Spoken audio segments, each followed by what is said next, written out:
Thank you very much. And just you should all know that she was completely instrumental in all of this being put together. So we really very much appreciate everything that you've done to make this possible.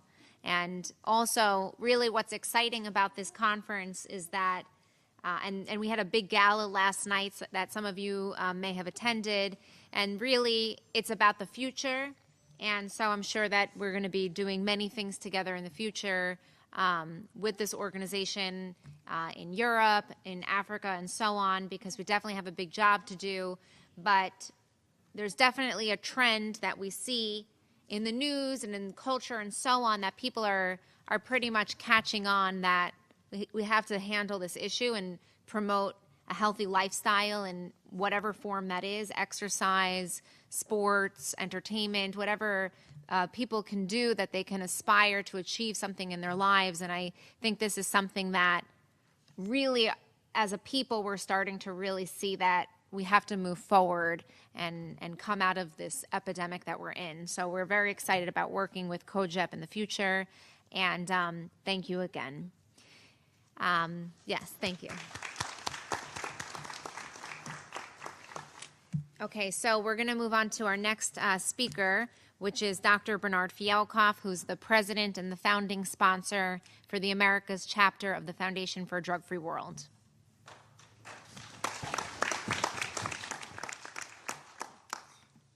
Before I begin, one of the things that Meghan mentioned, which I wanted to really emphasize, is that no family is run by one person, and no activity occurs because of one person.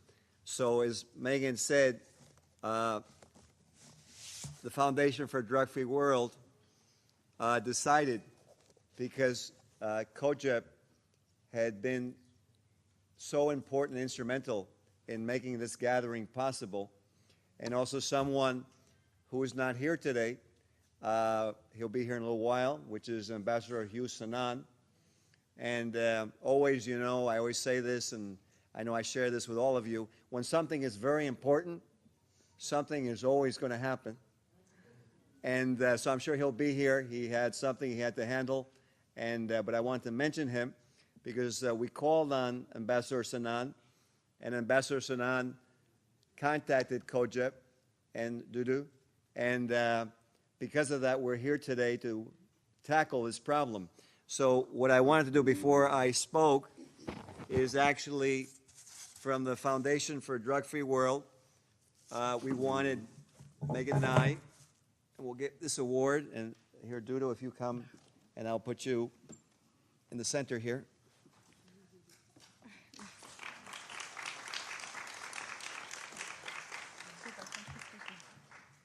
And this states, Foundation for Drug-Free World presents acknowledgement to COGEP on the occasion of the 3rd Annual Drug-Free World United Nations International Drug Prevention Conference. This is to acknowledge their leadership and role in helping create a drug-free world, May 31, 2019, United Nations. Thank you.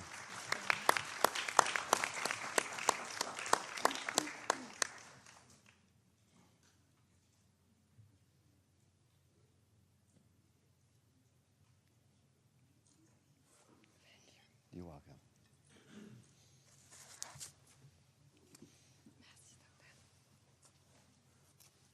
Here you go.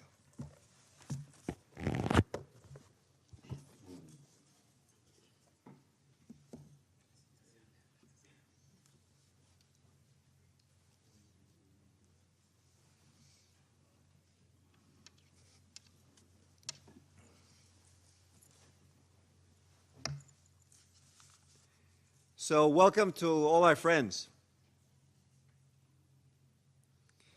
Welcome to the 3rd Annual United Nations Drug-Free World Conference, and we plan to have many, many more until we have this task completed and working with the United Nations and all the member nations that are here today and all of you to get this very important task done.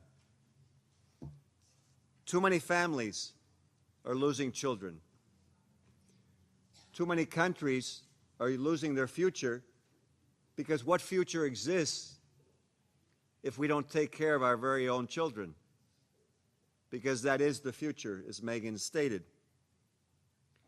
Our member nations are losing their future productive generations.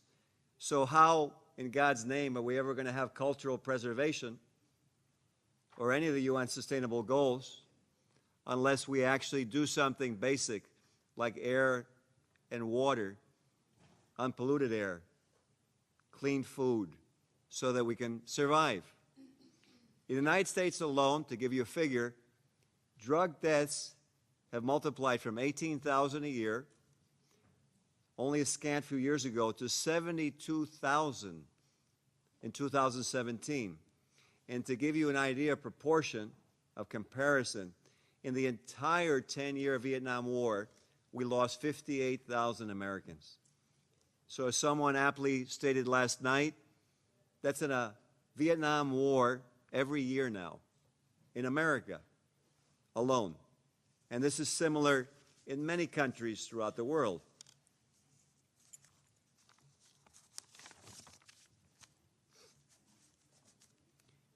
Drug-Free World wants to thank Turkey because of its leadership. We want to thank COGEP for making this possible today and their leadership, and we plan on working with them and all of you to achieving this task of a drug-free world.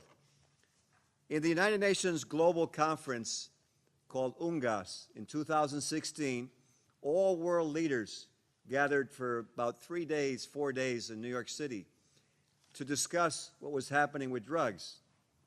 And basically the conclusion and consensus of all was that prevention and education would be key. And the reason was that despite efforts at regulation, efforts at enforcement, incarceration, even the death penalty in some of our member nations, drugs were still proliferating, still increasing. One of the friends that we have in Drug-Free World is General Serrano of Colombia, who actually is recognized as policeman of the world by all nations, because what he did is during his tenure is he actually captured Pablo Escobar, and he actually put an end to his cartel and drug cartel in Colombia, which had gone on for many, many years and was very large. And one of the things that he wanted to relate to all of us here today is his deep concern with what's going on with drugs.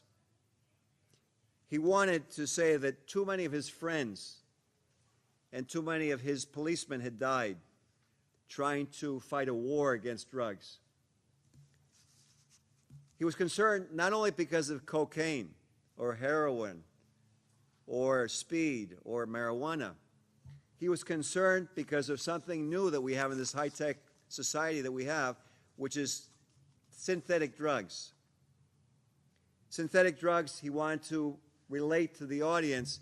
He has tremendous concern because these are unproven, never studied, and their effects are much more harmful.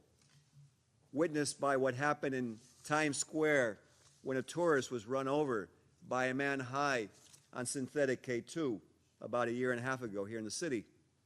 And many of the deaths have happened in New York City alone. That is the same worldwide.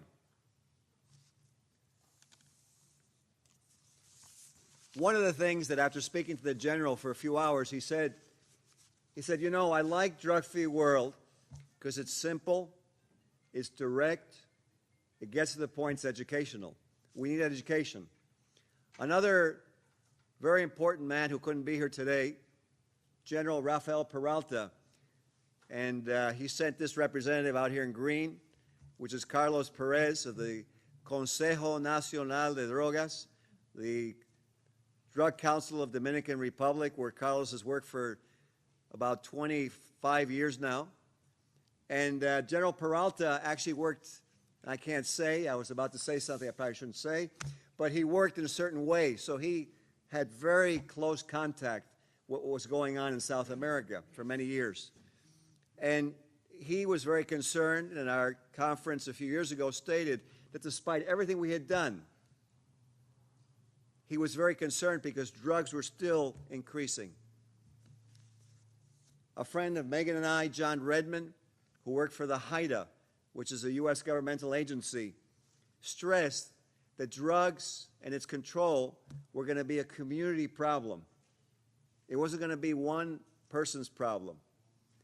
It was going to be a community problem, and how we change this drug culture that we're all in today, where it almost seems normal, where you turn on television, where you watch movies, where, only my opinion, laws are being passed that make drugs legal, which to me, as a surgeon of 39 years, disturbs me tremendously because I don't know where we're heading as internationally. Drug-free world is that educational and community solution. Drug-free world is not some large corporation. Drug-free world is nonprofit. It's run by people like you, like Dudu, like Miss New York, and it's funded by all of us. It's not funded by any government, although I know a lot of governments are very happy about drug-free world. It exists in 167 countries. And as Ambassador Don would like to say, Sonan would like to say, it's in 22 languages, and it saves families. And basically what it does is it gives somebody young who's very vulnerable, because I remember when I was in high school, do you remember? I remember being in high school. It's a very tough time. And so it gives them the truth about drugs. We offer this to the entire United Nations, to all the member states, so we can actually reach that goal of being drug-free. The curriculum that's in the program is standardized. What do I mean by that?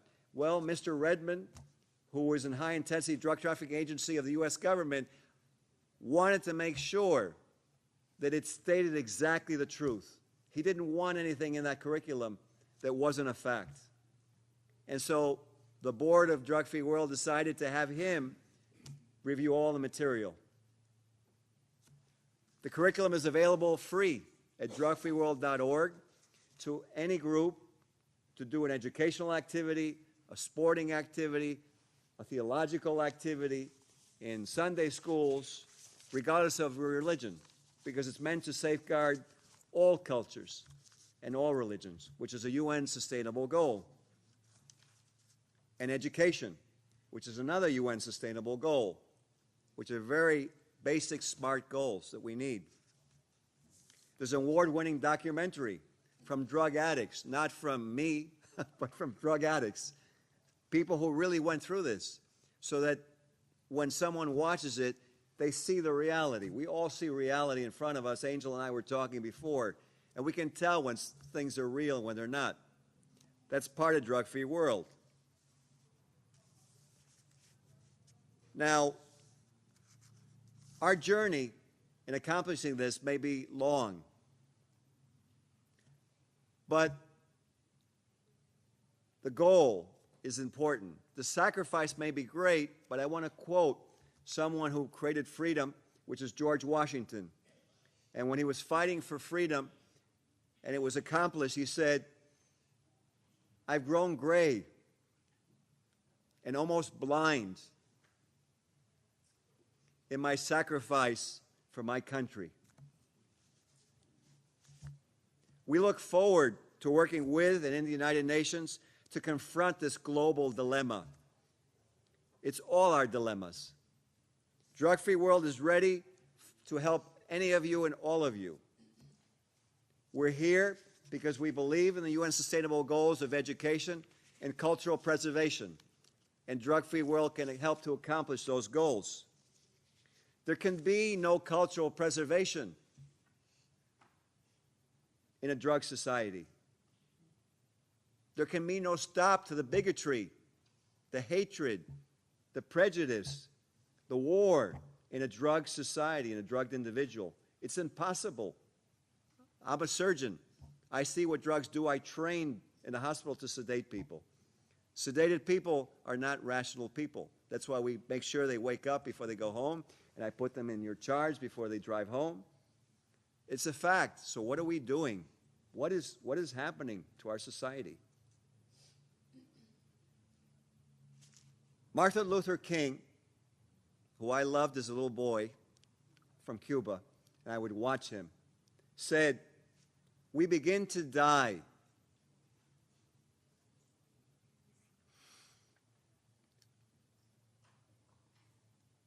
I guess he had a lot of emotion in his speeches. When we don't talk about things that matter. Gandhi said, be the example you hope to see in the world. We thank the United Nations and all its constituent members, and especially you who are here today. There's no coincidences. You're here for a reason. For this vital opportunity to help achieve a very important goal for all our families, communities, countries. We thank all the dignitaries present in this great hall as we confront the truth like David confronted Goliath. We will win because we must win. We must win. We cannot stop until it's done. Let May 31st, 2019 be known as a day where a drug-free world became a reality.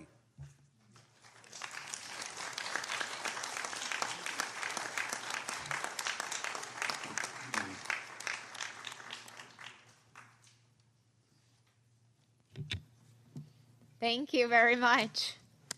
That was a great ending.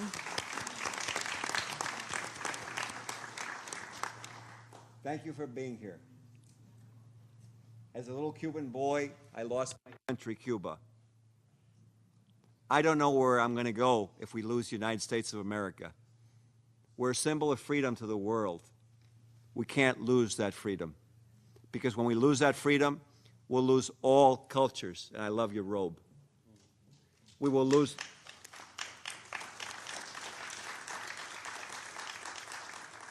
We will lose all religions, all spirituality. So thank you for being here.